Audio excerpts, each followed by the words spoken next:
Grant for coming to present, and certainly the gentleman that's in Vegas, Mr. Briggs. We thank you for your time, as well as the others. We thank you this morning. So I'm going to turn everything over now to Mr. Pitchford, who's our education chair, and he'll give us direction from there. Mr. Pitchford. All right, thank you, President Nicholas. Definitely appreciate you giving me this opportunity and space to pull and work on this project. And I want to thank the three superintendents. We're expecting one more, but I'm thanking the three superintendents that we have here, and I'll give them a chance to introduce themselves in 1 second. But just I want NAACP people to know who's here. We got Dr. Monica Kelsey-Brown. We got from Brown Deer. We got Alyson Weiss from Glendale. Is it Glendale River Hills or just Glendale? Glendale River Hills. Yep. Glendale River Hills. And we have, I'm trying to see where the picture went. Oh, there we go. There's my guy. We got Dr. Rainey all the way from the Baraboo district. And I want to tell you all how this project came. And this is part one. There'll be a part two, a part three. And we just trying to make sure educationally we got a strong foothold on what we're doing, because that's one of our focus areas for the Milwaukee chapter of the NAACP. But I had a conversation with Monica, Dr. Monica, probably around June, and we were on our way to Chicago. She probably don't even remember this, but we were on our way to Chicago. She talked to me about the whole time going to Chicago, and she was like, "Do you know, like, there's other Black superintendents or students or superintendents of color like outside Milwaukee?" And I'm like, "No, I don't." And she gave me a list, and I was very curious. She brought up Madison, she brought up Baraboo, she brought up Verona, and I'm like, wow, like, I'm in education and don't even know that. And then at the time, Alyson, Monica will definitely let you know she was the only female. So now that Alyson's around, I don't hear that as much. But Monica, only Black female. Monica would tell you that. and so I'm glad Alyson's on board now, because now Monica. If I could interrupt, I'd like to make a slight correction. Yeah. In the Milwaukee area, because two years I spent as superintendent and principal in Lake Geneva. So we were at the same time, Monica. I was just way out there. Well, that's good to know. Good to know. Yes. And that was the purpose of this. Like, we don't know each other, and there could be potential areas of support, collaborations, strategic things that can be done from the NAACPs, whether it's Milwaukee or Madison chapter or whatever's closest to Baraboo or Verona or down in Racine. So there's a lot of connections, and we just wanted to have this platform to talk, to ask questions, to laugh, joke, talk about what's working, what's not working. And so, like, we do have some questions, and I'm sure there's questions out there in the audience, but I want to go in this order on my screen of the way you came in. If we can go, Monica, Mr. Rainey, and Alyson, we're going to have you all introduce yourselves in that order, and then we're going to get started with some questions, because I know some of y'all time is limited, so we're trying to get the biggest bang for the buck. Monica, you're on the clock, Monica. All right, well, I will keep it short. First, I'd like to say thank you for the opportunity to serve on this esteemed panel today.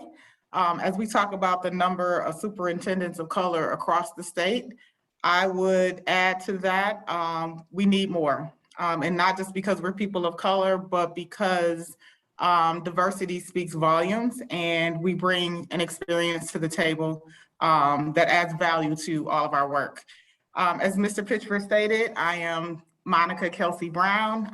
This is my 32nd year in education. I am homegrown, Milwaukee, spent a few summers in Mississippi in the fields. Yes, I did that, much to my chagrin, but I understand it shaped me to be the person that I am today. I went to I was a mixture between private schools and public schools in my early K-12 education, and I am a proud graduate of Bayview High School, Milwaukee Public Schools. And I started my career in education, in higher education, actually. So my first endeavor was the director of pre-college programs at the University of Wisconsin-Whitewater. Then I went on to serve as an educational opportunity program counselor, director of Upward Bound, director of educational talent search, and director of McNair program, and ultimately director of academic support services. I worked there for 10 years, came to Milwaukee Public Schools, taught elementary school, and then worked my way through administration, building level administration, district administration, and then on here to this wonderful school district of Brown Deer, where I served as the director of teaching and learning, and then ultimately the assistant superintendent, and then on to become the proud superintendent of the school district of Brown Deer. And if you've heard me before, my hashtag is Brown in Brown Deer. So that gives you a little bit about who I am. I could go on and on and on, but I would like to say a great big shout out and thank you to my mother, who was a single parent. And that's why I'm so passionate about this work, because it doesn't matter where you come from. What does matter is what is placed before us in order for us to be successful. And that is multifaceted. So that's a little bit about me, and thank you for the opportunity to serve on this panel today. Thank you, Monica. Mr. Rainey. Awesome. It's not too loud. Can you guys hear me well? Yes. Okay, awesome. Well, I'm Rainey Briggs. I'm currently the superintendent of the Baraboo school districts, and I'm originally from Pine Bluff, Arkansas. If anybody don't know where that is, I'm trying to hold the bluff down. So by way of Pine Bluff, Arkansas, we ended up landing in Madison, Wisconsin. Been a resident of Madison for the last, I'm gonna say 35 years, outside of going off to college at Mankato State in Minnesota, majoring in health science, corporate community fitness. Never ever wanted to work with kids. I actually hated kids because of the the challenges I had as a youngster growing up in education in the Madison school district. Similar to Dr. Kelsey-Brown, I went from public school to also private school by way of some scholarships to get me into the private school, and graduated from Edgewood High School in Madison. From there, wanting to really get into education once my wife kind of helped me understand that's where I needed to be, as she worked at Milwaukee Academy of Science for a couple years. And at the time, Milwaukee Academy of Science was 99% free and reduced, 99% African-American. My wife is white, and she was an educator at that school and invited me into her classroom 3 times. And on that 3rd time, I asked myself that question, why aren't I working with kids? But I think she tricked me. I think she knew that if she put me and helped me see the impact that I can have with kids by way of just volunteering, that it would have a lasting impact on me to become a educator. So ended up, going back to school, taking a couple classes, getting my PE and health certification. Did that for 3 years. Then I ended up landing an AP position. I went to Viterbo, got my my master's in ed leadership, and then off from there, ended up getting my doctorate at Edgewood College as well. And then just kind of moved through the ranks, to be honest with you, as an AP principal, director of elementary education, and now landing the superintendent position in the Baraboo School District. Many of you may kind of remember the Nazi salute photo, that took place in the Baraboo School District. Well, actually took place in the Baraboo community, not in the school district, but at the same time, the Baraboo School District kind of stepped up and kind of took some ownership of that. And here we are 2.5 years later. Baraboo hired a African-American leader to lead their district, which kind of speaks volumes. I will say this to each and every one of you: I do not serve as a black face for anybody. And those of you that know me know what I'm talking about. You get realness from me. You get who we need to be representing each other. And that's the one thing that I bring to that community as a leader in Baraboo. So I'll leave it there. Awesome, awesome. Miss Alyson.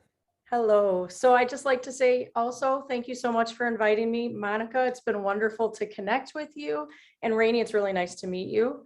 I started my career in Racine Unified. I grew up in Racine Unified, graduate of Racine, went into education because I wanted to be an advocate for kids like me in a community that I grew up in, because I knew that I had opportunities because I took advantage of my education and I had teachers that cared about me, supported me, and had high expectations for me. Spent most of my career in Racine Unified. I was a teacher. I was a district-wide coach for inclusive practices. I was a director of pupil services, building principal. Got to a point where I felt as if I wasn't going to keep moving in the direction I wanted to move in. It was really tough because I love this community. I still live here. So it was a really tough decision to leave. Ended up going to Muskego as a building principal for 4 years. Very, very, very different. Learned some different things about how to do some different things in Muskego, and then ended up as a superintendent and principal. So I had the dual role for 2 years in Lake Geneva. To be totally honest with you, COVID happened. That was in my first year as a superintendent. Political climate happened. A lot of things happened, and I just got tired of being in a community where I felt like a potential liability. And I started looking for a space where I could be an asset. And then Glendale River Hills opened up. And boy, oh boy, is that the space where I can leverage who I am to help support kids in the district. So I am exceedingly happy to be where I am. I feel every day. I had a 6th grade student walk in and say that when he saw the Black Lives Matter signs and the pride flags in the classroom, it made him feel safe. And in that moment, I recognized as a leader, being in the space I'm in makes me feel safe so that I can do the best work that I can do, because I'm in an environment that's progressive and has equity at the front of every single thing that we do. So I am just ecstatic to be where I am and to do some good work for the kids in Glendale River Hills. Hey, Mr. Pitcher, can I come back and just share one thing? I want to also share my gratitude and my thanks to you for reaching out, Pitchford, for also having a conversation with Dr. Kelsey-Brown to bring this to the table. I can't even tell you how excited I am, number one, to be in a space with all of you that I'm seeing before me today, because I currently work in a district where I'm really the only person of color working in that district and also leading it. So to be in this space with each and every one of you means a lot to me. And I want to just thank you also for this opportunity to be able to live in this moment with each of you and to build upon what can be given the leaders in this space. So I just wanted to come back to that. So thanks. Well, we definitely appreciate you. And Matt, and you know what? You gave me homework because I had to look up, where in the world are you? Like, I don't know if that was in northern Wisconsin, Madison. I didn't know if it was on the west side of Wisconsin. So I had to get my Wisconsin geography correct to actually pull this off. So the thanks go all the way around the board. All right, so we want to get into Dan. Stop it. I did have to find out what Baraboo. Well, I didn't know. I ain't gonna lie to you. I ain't know. I had no clue. So like, don't judge me, y'all. It's just down the street. It's just down the street. It ain't too far away. Right, we never stop. We're never too old to learn. I want to go with the first question, and I'm gonna go to Monica and Rainey, and I kind of got an order here. But first question, Monica and Rainey, because Alyson kind of touched on this tiny bit, and I'm gonna get her on the next question. But Monica and Rainey, let's go with COVID. Like you like, we can't have a conversation without COVID, right? So like, what are the impacts on COVID-19 in your districts? Because you two probably have two different types of probably socioeconomics, race. Your districts are probably quite not the same, but maybe they are the same in many ways. But what are the impacts of COVID-19 on your school district? And like, what does it force you to do? What does it force you to do in a creative manner to meet the needs of kids during the pandemic? Like, I kind of know Monica's answers, but y'all don't. So I'm gonna go with Monica first. Thank you, Mr. Pitchford. Before I lean into the COVID conversation, I'd like to quickly say I also have 3 of our principals, Brown Deer principals, on with us this morning. 3 principals that I'm super proud of, and 3 principals that I give shine to all the time. So I asked them to, if I might, Mr. Pitchford, ask them to chime in when necessary around the questions that you're asking in the event that I missed something. So I have Mr. Griffin, our elementary principal, Ms. Pitchford, our middle school principal. Wonder why Mr. Pitchford clapping so hard. And Hey, that's my favorite. I ain't gonna lie. Like I feel like you. Dennis, I and I've feel heard you. about Miss Brown, but Trotta's my favorite principal. and I have Ms. Brown, our high school principal. So I'm super proud of all three of them, and always have to give my principal shine, because that work is, the principalship is it's a tough gig. So with that being said, Mr. Pitchford, we do not use the C word or the P word in Brown Deer, meaning COVID or pandemic. Okay. We call it the experience here. So we are dealing with the experience. And one of the challenges that we're seeing in our school district, well, let me say, number one, we have a celebration. We have an increase in enrollment here in Brown Deer. So while we thought we would be challenged with getting our students to come back to in-person learning, that is a success story for us, a celebration in that our enrollment has increased. As a result of the increased enrollment, what you will know is we have students all across the board now as it relates to their experience, as it relates, not the C experience, but relates to their educational experience as it relates to COVID. And I would just say one of our biggest challenges is getting students reacclimated to understanding the day-to-day processes and operations of in-person learning, given that there has not been any real level of consistency in education since March 13th, 2020. What's interesting about that is March 13th, 2020 is the day I was appointed as superintendent of Brown Deer, destined to take the helm July 1. But the COVID experience, or what we had to deal with COVID, started March 13th, right? And so we just believe our kids have experienced some real trauma-like experiences like no other as a result of COVID. And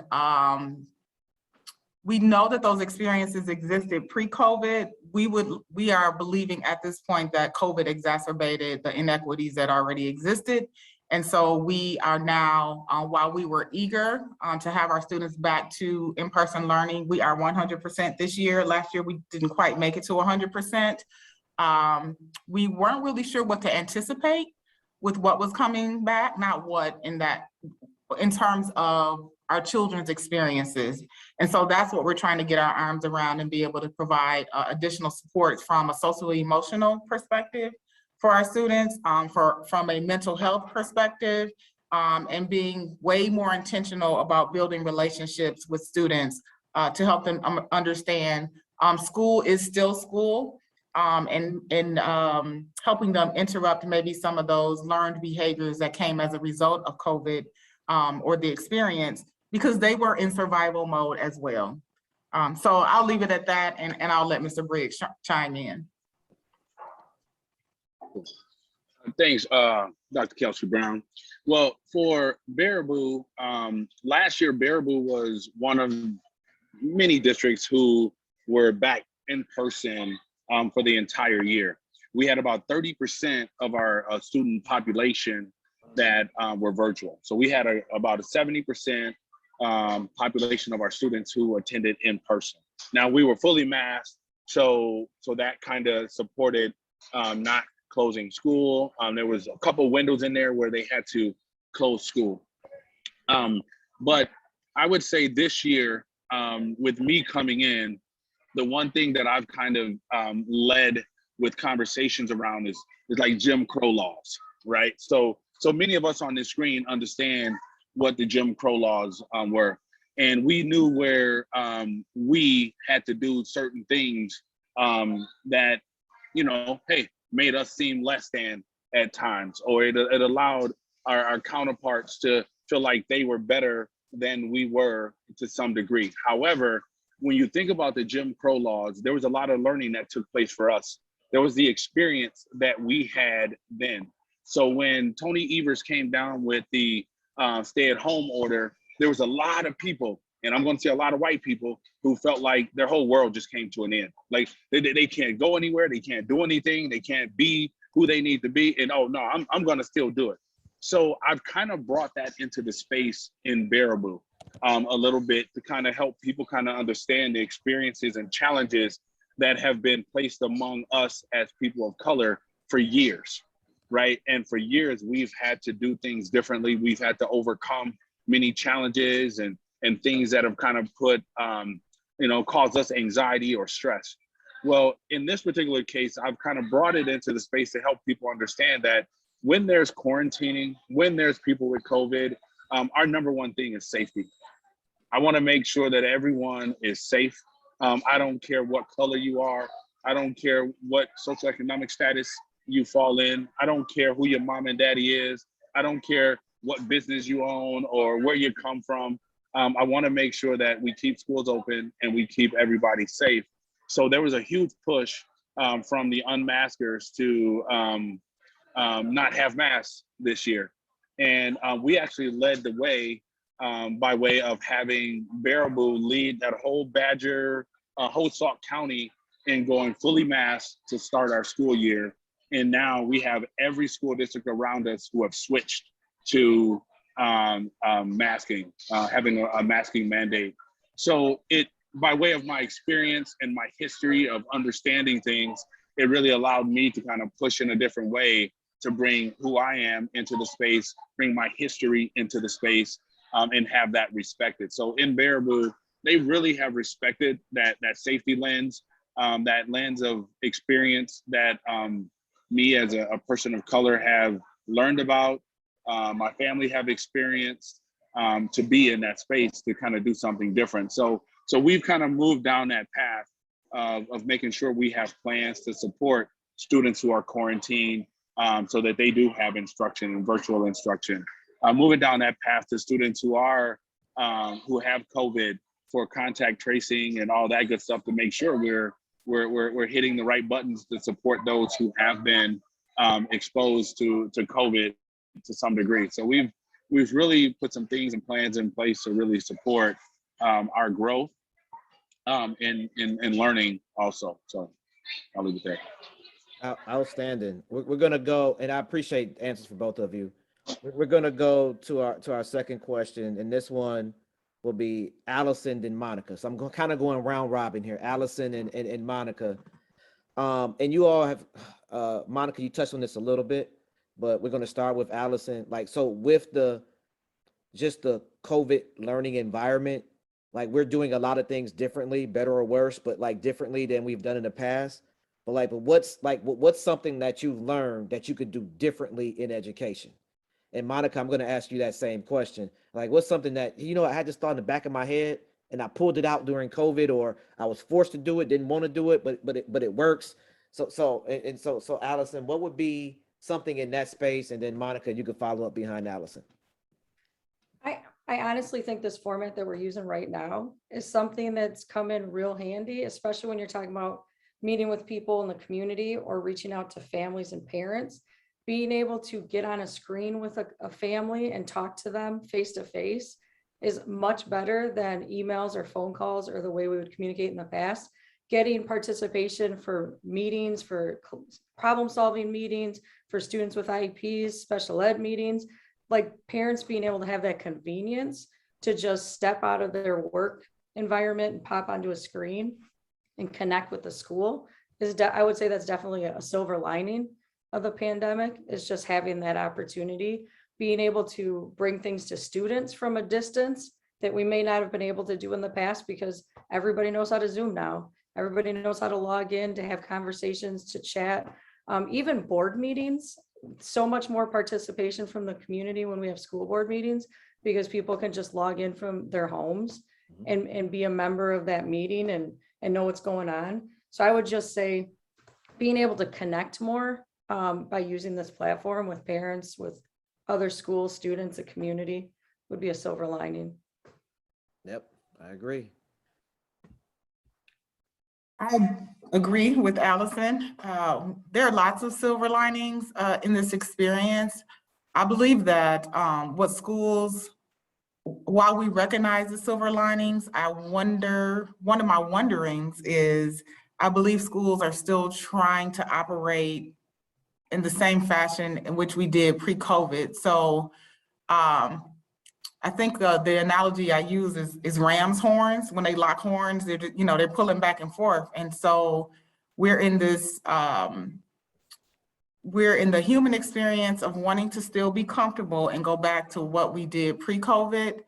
But I think the more we push in that direction, the more we're gonna learn things have got to change. We're gonna have to learn how to do school different.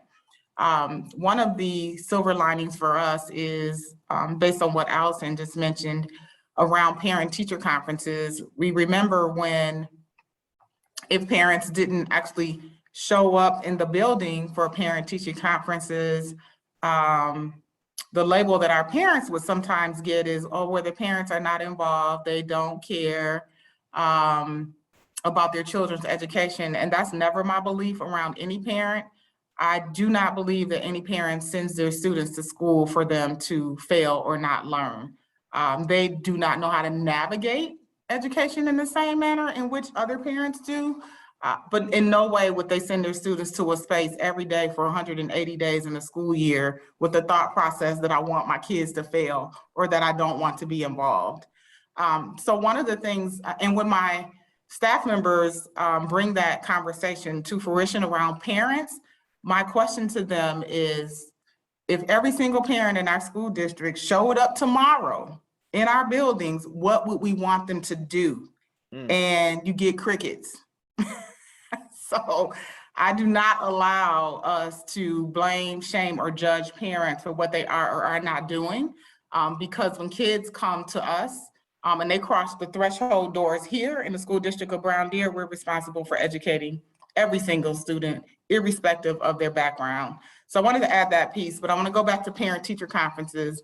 So what we did take advantage of the technology for our parent-teacher conferences this year. So Tuesday was in-person parent-teacher conferences. Wednesday was virtual.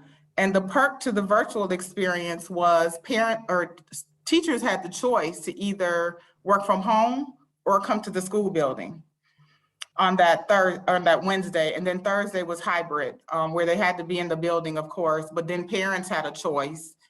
So you hear the teacher choice on Wednesday and the parent choice on Thursday. Parents could choose either to come to in-person parent-teacher conferences, or they could do it virtually online. So that's one of the lessons learned for us that we took advantage of as we learned from the COVID experience. Now, Monica, I don't know if you caught this because you were really into what you were saying. And Rainey, I'm sure you probably didn't catch this at all. But while Monica was talking, at one point, everybody put their head down.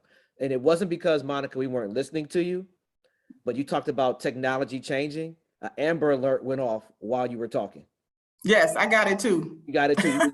Hey, you had great eye contact. I don't know how you looked at your phone and looked at the Zoom at the same time, but that's why you're amazing, Monica. No one does it better than you. Thank you. All right, so now we're gonna get to a teacher question. This question was submitted to me by a teacher that's going through a rough patch of COVID, classroom management, things of that nature. So, and this question goes to Mr. Rainey and Alyson. Let's start with Mr. Rainey. How do you keep teachers motivated during this time? Oh man, I do something pretty unique every Friday. I do a Friday video every Friday. So every Friday, I'm number one, giving motivation by way of different things that I share about what's happening, support, guidance to uplift our educators. The one thing that we know is that once educators do hear from us, or when we hear from them, we can kind of respond to what we may be hearing from them. And my Friday videos kind of do some uplifting and also some affirming of who they are as educators in this challenging time. But at the same time, I also visit the schools. I have listening sessions with teachers. I want to, as a whole, I really want to hear from them the challenges that they're kind of going through. Who's supporting them through those times of challenge, so that they can also be recognized for the supports that they're giving to our educators in their schools. But the one thing that I've learned probably since I've stepped foot in this position, even 3 months before I even started working in Baraboo, people want to be heard. People want to have someone hear the challenges that they're going through, whether it's listening to them, hearing them, or also providing some advice possibly, or some connections with people that can support in areas that you may not have all the knowledge behind. But I've listened. I've looked for the low-hanging fruit that are like some instant victories for us. And for me as a superintendent, you know, think about those low-hanging fruit that you can grab onto and do something immediately about, and people really start to believe that you are doing something to better the system, better the organization, to better them as individuals. So I'm always looking for low-hanging fruit that I can support our educators with, uplift them with, but also not losing sight of the grand scheme of things. But providing those different levels of support, I think, has been really big for me. Outstanding. I'm still in that ideal. Outstanding. I would piggyback on a lot of things that you said, Rainey. Like there's some of those tangible pieces, like my principals are doing shout outs, they're checking in, we're doing rounding, we're spending 15-20 minutes talking with teachers, asking them how we can support them. There's a wellness program we're implementing. We're going to provide some yoga, some kickboxing, some gym memberships with incentives to support them.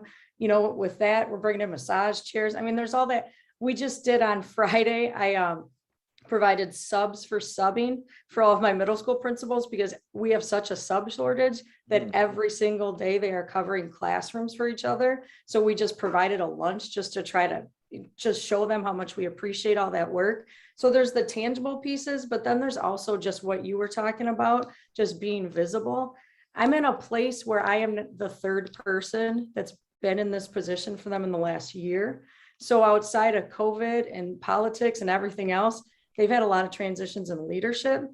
So we're in a world where things are uncertain. And when we all know when we're faced with uncertainty, that's when we start to feel unstable and start to feel worried and anxious and concerned. So I'm just trying to be consistent, say this, have my message stay the same, listen, be honest, follow through with things, so that I can hopefully build some of that consistency so that I can be something that becomes less uncertain for them, while recognizing that I am new. So it's going to take some time, but building that trust, having those conversations, like you said, listening. Read an article the other day that said the #1 leadership trait, the most important leadership trait is empathy. So just really hearing people, letting them know you care, connecting with them on a human level, being human to them, listening to their stories. So there's, you know, those tangible pieces where you can just show those, you know, appreciations, but then just being a person that hears them and sees them and says, hey, we're all going through this transition together and we'll get there. Outstanding. Just for a point of clarification, I don't see Dr. Clarity from Verona on here, so I don't know if he has a representative, but I'm not skipping it because I just don't see you on here, but I don't think he's here, or a representative from Verona. So I'm gonna keep going. This question, and Monica touched on this a little bit, but this question will go to Monica and Rainey. And then Rainey and Alyson, let me know when you all have to escape too, because I know we're on borrowed time with you two, with you two also. But question for Monica and Rainey, and Monica touched on this briefly, but what's something in education 5 years from now that's going to be obsolete? Something we're doing right now that's going to be obsolete.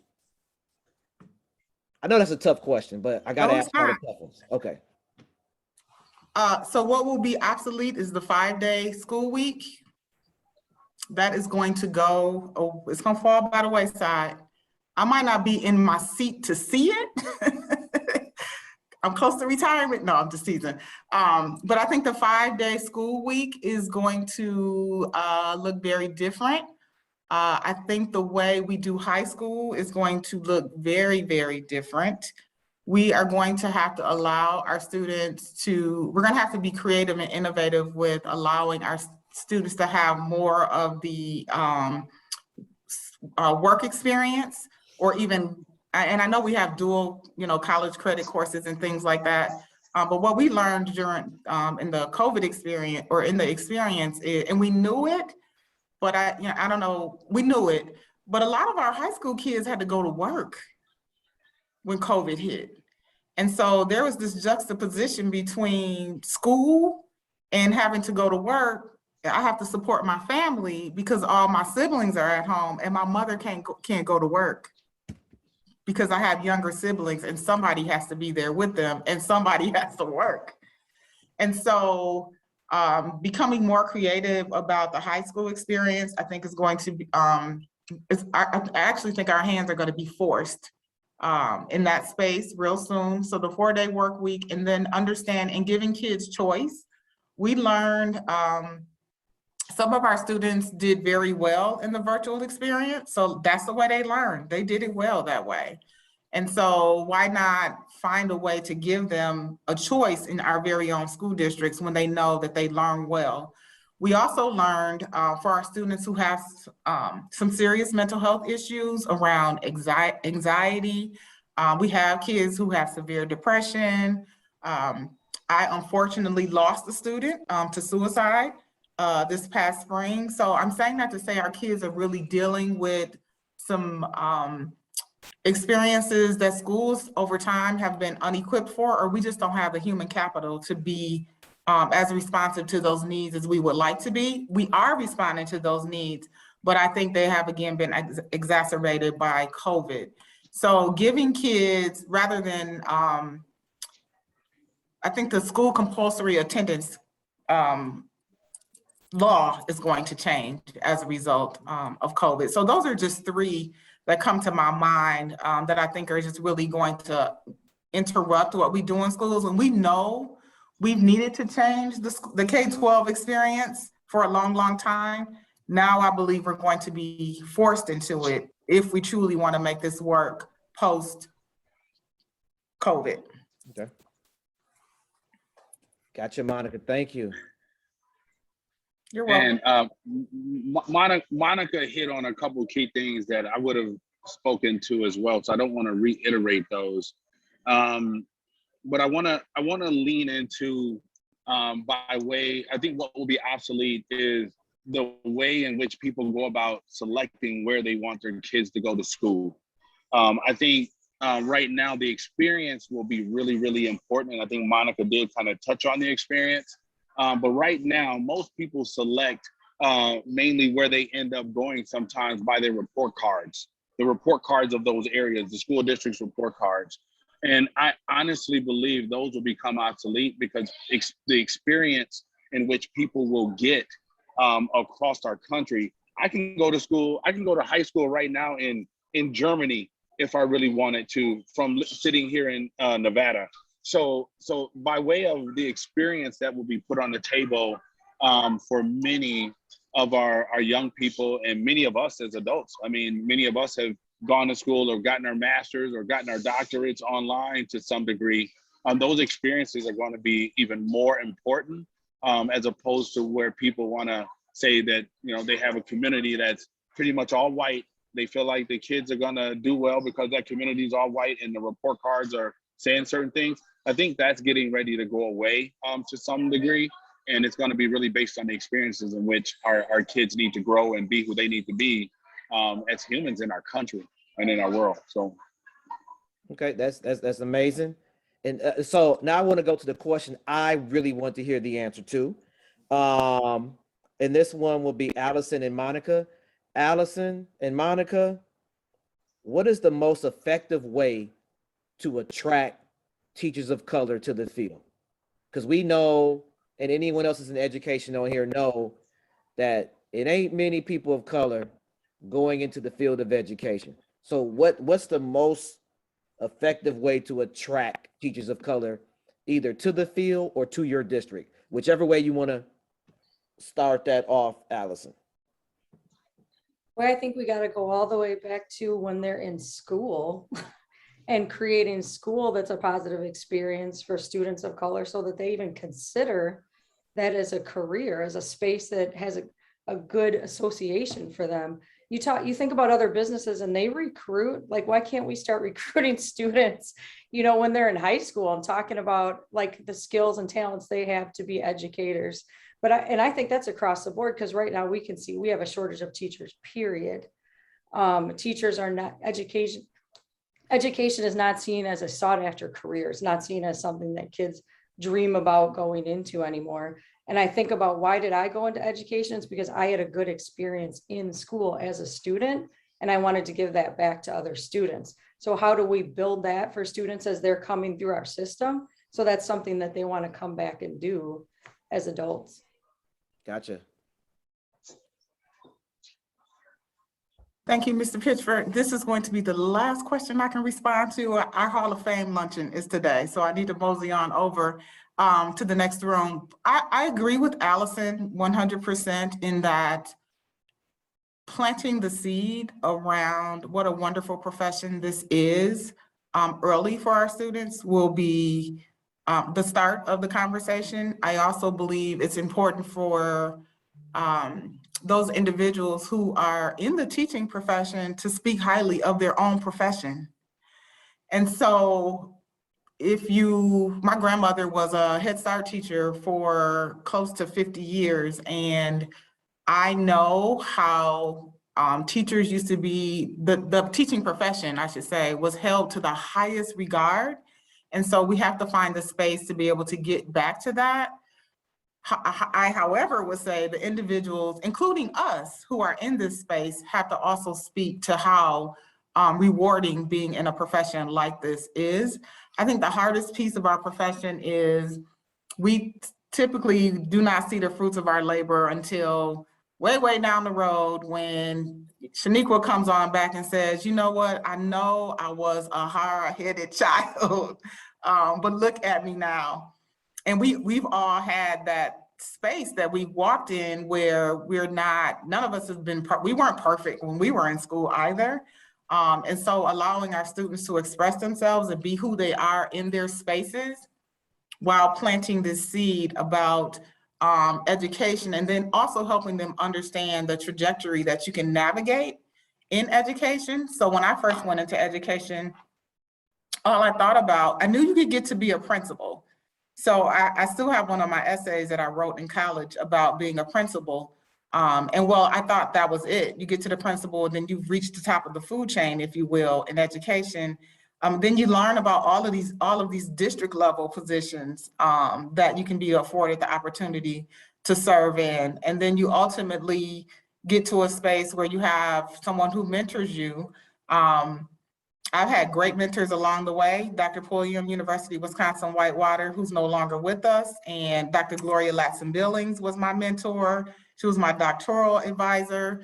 Dr. Kerr, our former superintendent here, I had all these people in my space to show me that there's this trajectory to education. And I just think we need to start earlier with students of color in particular, to get them to even think about what a wonderful profession this is and how important it is for us to be able to give back to our own as we continue to work in this space as well. Thank you, Monica, and we do appreciate your time, and we'll be chatting soon. Yes, and so I am leaving you in the hands of the amazing Mr. Griffin, the amazing Ms. Pitchford, and the amazing Ms. Brown. So thank you for the opportunity to serve. And if there's a part 2, count me in.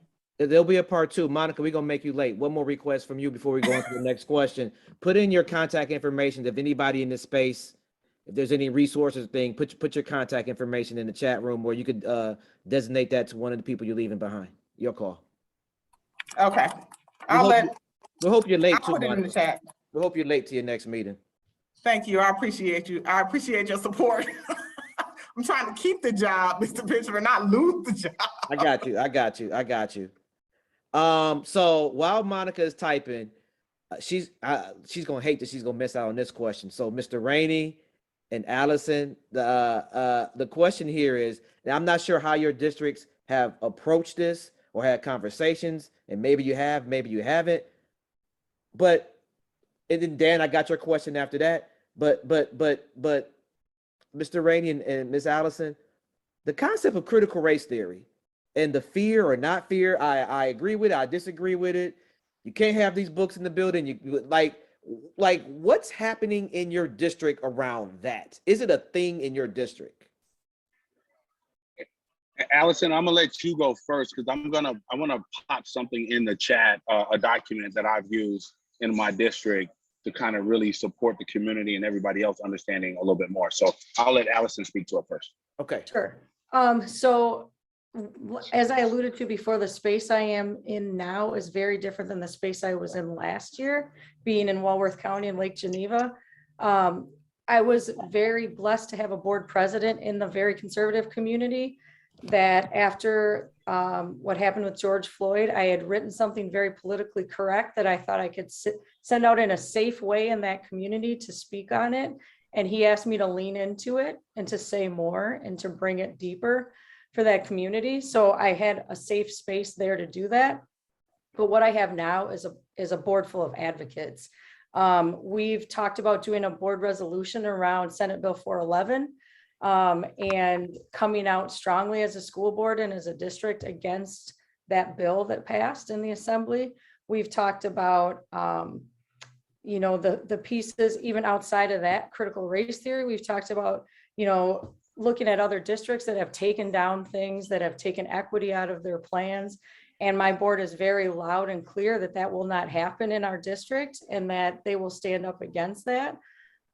So as I mentioned before, I have a board member who sent me articles, how to talk to parents about critical race theory, how to speak the truth about critical race theory. But I have not had a parent bring it up at all, because that is how progressive this community is and how much they care about equity and how much they want us to teach the truth and how much they want us to talk about. We have job descriptions for positions in our district. And at the top of the job description, it says, you are applying for a position where you will be responsible for rooting out systemic racism, calling things out, having challenging conversations. I mean, it is front and center in every single thing that we do in our district. So we're just moving to the point of how do we take that and make it alive in what we're teaching kids in the classroom. So we've all decided this is what we believe. Now, how do we get teachers to connect that to instruction in the classroom with students and high expectations and everything else? But I am in a really safe space where we can have those conversations out in the open. I'm supported by my school board, supported by my community, supported by the staff. Part of the reason they brought me in is they said they appreciated my story and hearing my story and my life experience, and that they wanted that to be part of how we do business. So it's probably a unique situation because I know it's not like that in a lot of districts around our state right now.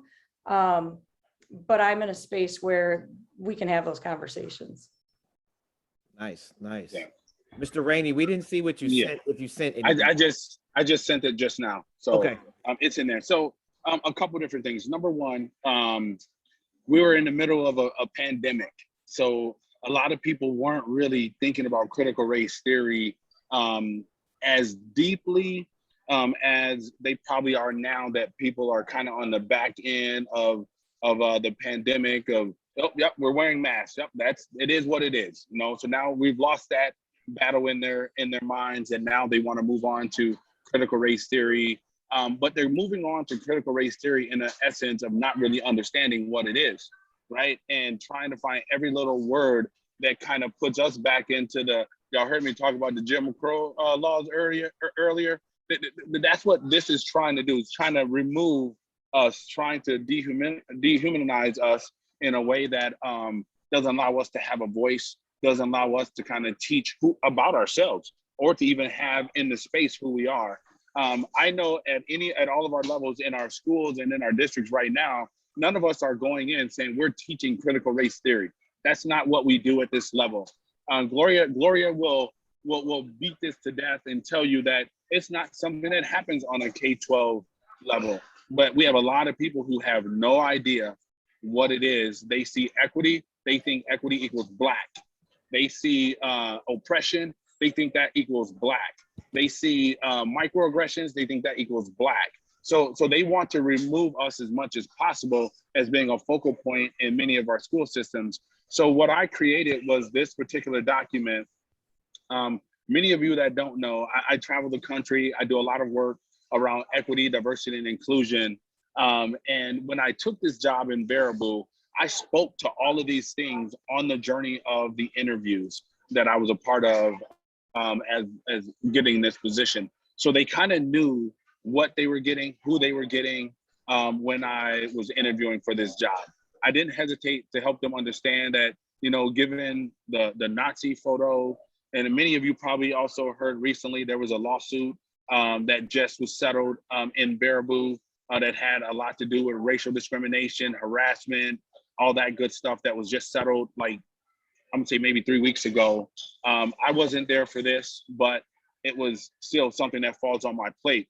So given many of the situations and things that have kind of taken place in Baraboo, I can 100% say there's been one question to me about critical race theory. But because I've gotten out ahead of what I just shared with you guys, I've gotten out ahead of it with that document. I've gotten out ahead of it with people understanding that I am a Black man. So if you come into space and you say that critical race theory cannot be taught, equity can't be taught, you know, oppression can't be taught, all these things can't be taught, you're basically saying that, you know what, this isn't the place for you, Rainey, right? You're saying that you don't belong here and we don't want to know anything about you and your history or your culture or anything like that.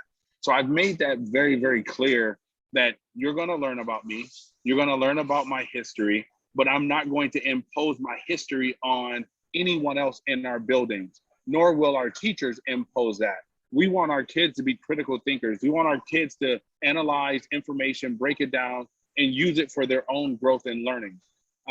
So that's how I've kind of went about supporting Baraboo and also other districts with how to best kind of lean in on critical race theory and not allow it to tear down your systems that you kind of have in place for educating kids and the community.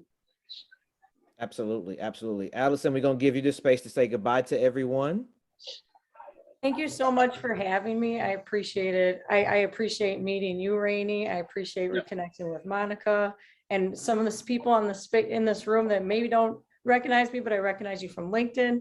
Principals from Brown Deer. It's nice to meet you right down the road. So I look forward to continuing to connect. All right, and she left her information in the chat, so we could definitely stay connected with her. There will be a round two, so we definitely appreciate you. All right. Thank you. Right. Thank you, Alyson. So there was a question submitted, and I'm going to go to Dennis, then Rainey. So Dennis, you're on the clock, Dennis, with the best bow ties in southeastern Wisconsin. Dennis, there was a question submitted by Dan. Who or what is ultimately responsible for student truancy when outside factors like a job or family may influence students to be truant? So how does that play out, Dennis? That's a really big question. And when you think about it, we say that we're trying to do what's best in the best interest of all students, and there are certain laws by the state that are in place. One of the things is, can we look at, when Dr. Brown was speaking, what are some things that we can do differently for all of our kids? I know at the elementary, we give a little bit more flexibility because a third grader isn't responsible for waking up, getting in the car and driving themselves to school every day. I can't hold that against that third grader. It's just like the end of the day when a third grader is time to go home and their parent doesn't come pick them up right away. What we try to do is like talk to the families. And we have a system at our place where, yes, you'll get a call from the attendance office, but then after so many times, we reach out with the social worker to talk to you. After that, we reach out with myself and the social worker, because it's really about a team commitment. And one of the things that I appreciate about Dr. Brown during COVID, we didn't pass out truancies to families because then you perpetuate this cycle. If we were already struggling to go to work to make money, and now I have to go pay a ticket because I didn't come to school, we're entrapping individuals into that cycle. And one of the things that we have to start realizing is, does this make sense in the current systems that we are in if we're trying to create equitable outcomes for everyone? So you have to have a strong board. You have to have people come to the table and try to problem solve around what's really impacting other students, because if we're really talking about equity, people have to sacrifice on different ends. So for us, sometimes it's a case by case basis, but at the other times, we're still trying to uphold the mandates of the state, but we make sure that we bring people to the table to have those conversations. In our case, we try not to issue those truancy tickets because we know how hard it is for families right now during COVID. Thank you, Dennis. Mr. Rainey. Yeah, Dennis said it was spot on. I mean, spot on. Everything he said is hitting the nail right on the head. And I would also add this, and this may sound kind of crazy, but I don't think anybody's responsible for truancy. The bottom line is, you heard me talk about what's going to be obsolete in many years down the road. We want to make sure that the experiences that kids have with us, the experiences that families have with us, and then also understanding the experiences that they're having and how we can kind of support them differently.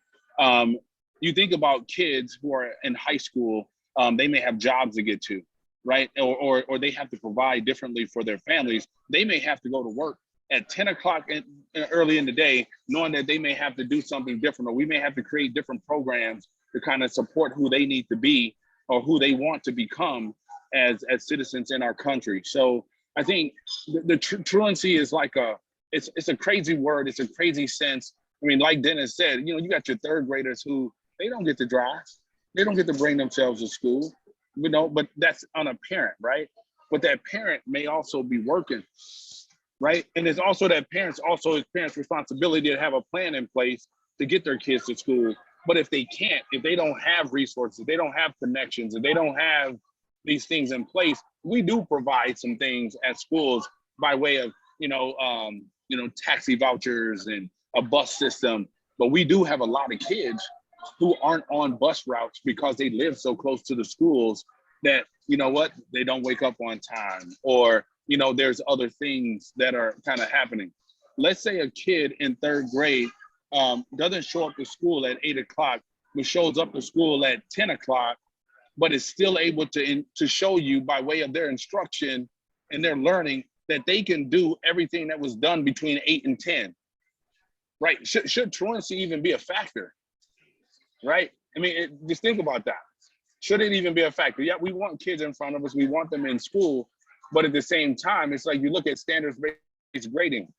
Like if by the end of the year, you can show me that you've accomplished these standards or you've knocked them out the box, well, why should I give you an F? Why should you get a 0 on assignments when you're able to prove to us that you can master these assessments, you can pass these tests, you can do all the things that need to be done to kind of support. I'm not saying not to show up to school. Just hear me out. I'm not saying not to show up to school, but there are many different ways that we connect with kids to find out what they do know. And we sometimes have failed at doing that, and we want to hold kids accountable and, like Dennis said, give a ticket, give a citation or something like that, that kind of now pushes that kid down, pushes that family down, and causes other issues. So truancy is really our issue. How are we using truancy to continue to victimize or dehumanize, families, as opposed to using what we know we want kids to know and be able to do as a weapon more so than truancy. Absolutely. I agree with both. Oh, go ahead, Dennis, like you got something to say. It's I'm just going to piggyback off of Briggs for a moment. It's kind of going back to like, what is an antiquated system that's probably going to be retooled in the future? Like the current system of truancy is really based on like getting you ready to go to work. You have to be at work at 8, you're done at 5. Yeah. That's what the system currently is, and we're imposing that will on kids. When we know, like Greg said, if I can get my work done in a certain amount of time, why am I being held to this 8 o'clock piece? And let's be honest, we've all been late before. We all had that fear, like, oh, I'm going in a couple of minutes late. People are going to be looking at me funny. Think about that pressure that goes on a kid when they come into the building. They get the pink pass, says, hey, I'm late to class. Everybody knew you were late to begin with. How about we welcome you with a smile? How about we say, hey, you're going to have a great day today? Because that's the real experience that we want. And if anything, that's the experience that's going to make me want to come on time versus, you know what, I'm getting another pink slip. You think about the people that speak the most about truancies and everything else are the people that are often late to work or the ones that want to hold other people to these high Yeah. expectations that fit for them. But we don't really talk about that out in the open, because if they came late to work, do they want you giving them a pink slip?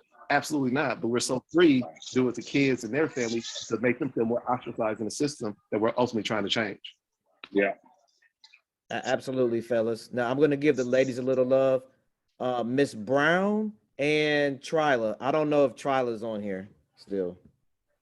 I do have to get out of here too. We got you. So I want to thank you all for having me. Let me know when the next round is. I will 100% be there and make that happen. Dennis, good to see you again, my brother. And we'll talk soon. Hey, and thank you for everyone who don't know. He's in Vegas right now for his anniversary, and he donated a little time. So we definitely appreciate him for just making the time commitment for us. So we appreciate you, and we still have some leaders on here, so we're gonna pivot. But God bless you, brother, and we'll be in contact. All right, sounds good. Thank you all. Have a good rest of your day. All right. So Miss Brown, pleasure to meet you. I hear your name a lot, and I don't know if Tryla is on here, but Miss Brown, here's the next question. How does your school or your district, how do we close like learning opportunity gaps, experience gaps? And that's usually like the people on the wrong side of that are usually students of color, anybody of color in poverty, or special education. So how do we close those gaps between those students and their affluent white peers? First of all, thank you for giving us an opportunity to join this forum.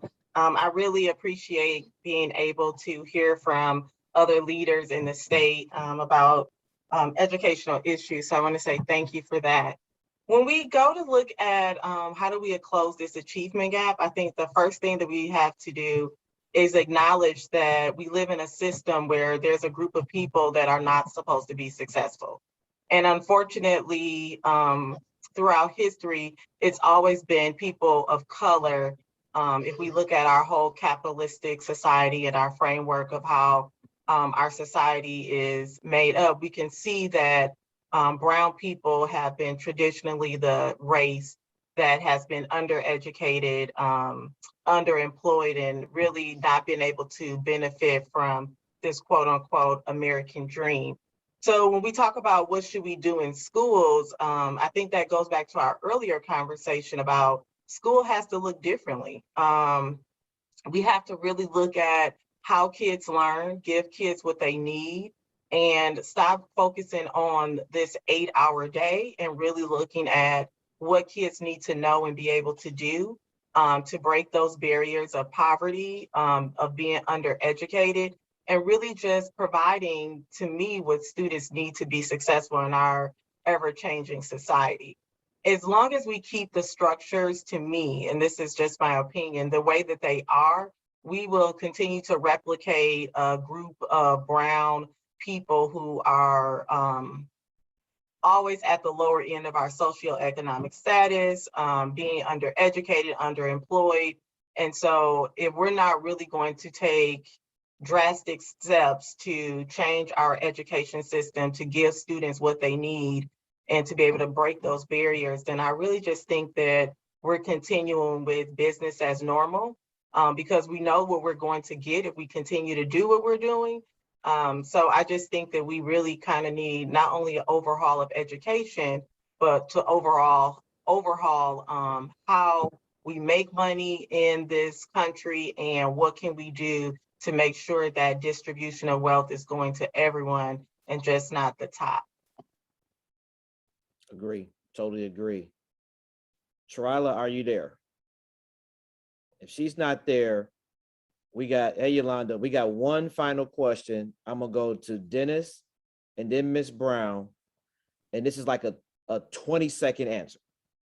Dennis, you can't give us the full dissertation here, Dennis. What brings you the most joy in education? Seeing teams come together and ultimately seeing the outcomes of students be changed. Nice. I'm agreeing with Dennis, but I'm also going to say, I just love seeing the kids in a space where they feel comfortable, where they can be themselves, where they are thriving, where they're sharing their ideas. I'm a very student-focused principal, so anything that I can do to make our students feel loved, safe, celebrated, anything we can do to motivate them, I'm all about it. So anytime I can uplift a student to go beyond what they currently feel about themselves, I feel like, you know, there was a success, or that's what makes me the most happiest. Awesome. And that worked out because I only used 5 seconds. So I gave the rest of my time to Ms. Brown. You the man. Dennis. Teamwork, Dennis, teamwork. Both of them went over the time. Oh, Tryla's here.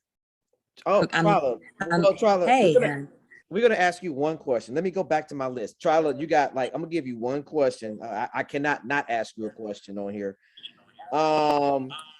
Let's see here, Tryla.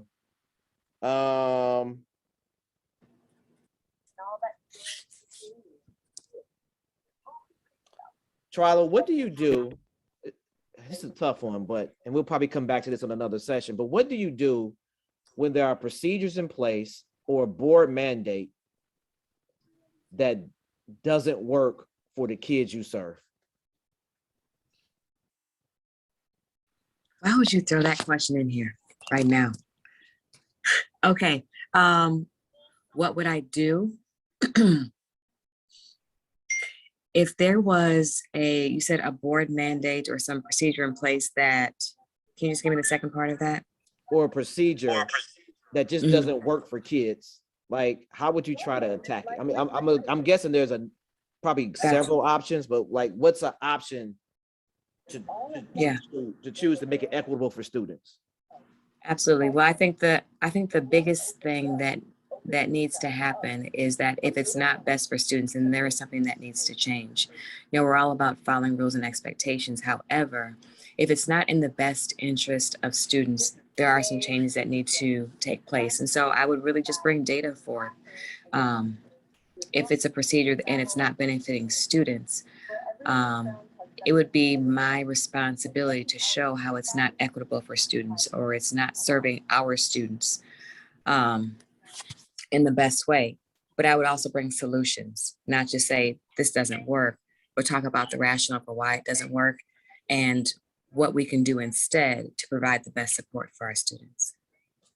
Outstanding. I definitely appreciate you hopping in right before we close out. So we definitely appreciate you. Oh, we got one more. This is the final question. So between the Brown Deer people, you decide who is going to answer this one. And this one's coming from Dan. How can schools encourage more students to invest in themselves and their education rather than potentially harmful trends on social media? Ooh, good question by Dan.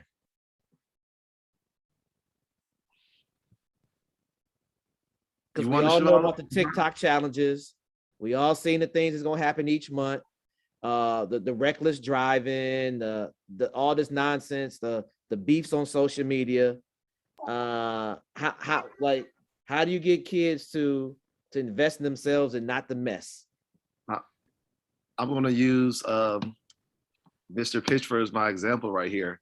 When we met, he was talking about a lot of the mentoring things that he does. He often talks about models of excellence. And when you see a lot of students engaging in a lot of the things that we're saying that we're like, oh, that doesn't make sense. Who are their models of excellence? We're putting a lot of onus on the kids to change their behavior. But when you sit back and you look at it, they're watching other people do the same reckless things and get likes for it. They're watching the same people get applauded for some of the foolishness. And we live in a society where people want to be accepted, where people want their 5 minutes of fame. So what are the models of excellence that we're putting in front of them that we're highlighting? Like, no, here's the behavior that we really want you to follow that's going to lead to greatness for you. Instead of having this short 10 seconds of fame, this is going to give you that longevity.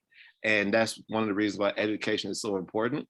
But we also have to be mindful of what the harmful trends are and address them with our students head on, instead of saying, like, pretend like we don't know they exist, educating them on the ramifications of their actions, because we can all speak to students that have lost scholarships because they sent out a certain tweet or a certain message.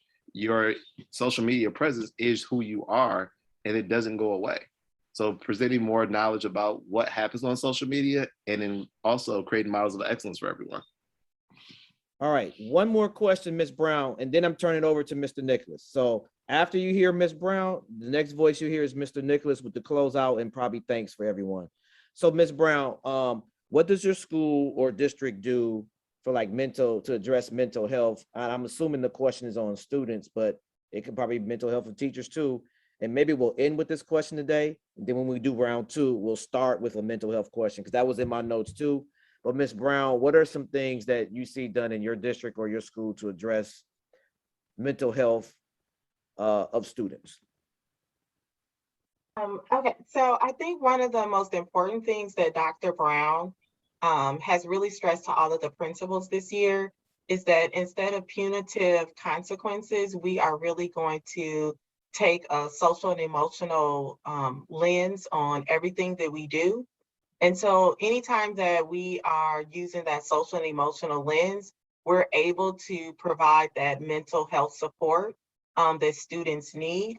But in addition to that, we do have partners with a therapist or I think it's the Jewish Community Center, where they offer on-site therapy to our students. So once we really identify students who are in need of more direct support with a trained therapist, we do offer those supports right on campus. So between the overarching, everyone being ultra sensitive to the mental health of our students and being able to deploy some of those strategies of being very supportive and understanding, building those relationships and connections, we also really do have on-site therapists to further support our students that are in great need. And Dennis and Tryla, if I missed any supports, just please chime in and let me know. Cheval, I think you did a phenomenal job talking about what we offer. Yeah, SEL awareness and wellness for our students is of the utmost importance, along with those restorative practices and moving away from punitive discipline, like Shivala said. All right, Mr. Nick, you have the wonderful opportunity of closing this out, sir. Well, Mr. Pitchford and Chair of the Education Committee, I commend you for this wonderful Zoom meeting, and thanks to all the educators that participated. I'm a former educator myself, retired, but it was very enjoyable to listen, as well as a learning experience to how you operate in your schools and your districts, and then to hear you as articulate as well as you have on various issues. So thank you very much for your time and your talent and your wisdom. So again, Mr. Pitchford, thank you again for organizing this, as well as Dan, who is our technocrat, for putting this all together for us. And I appreciate all of you who attended. Thank you very much. This ends the session.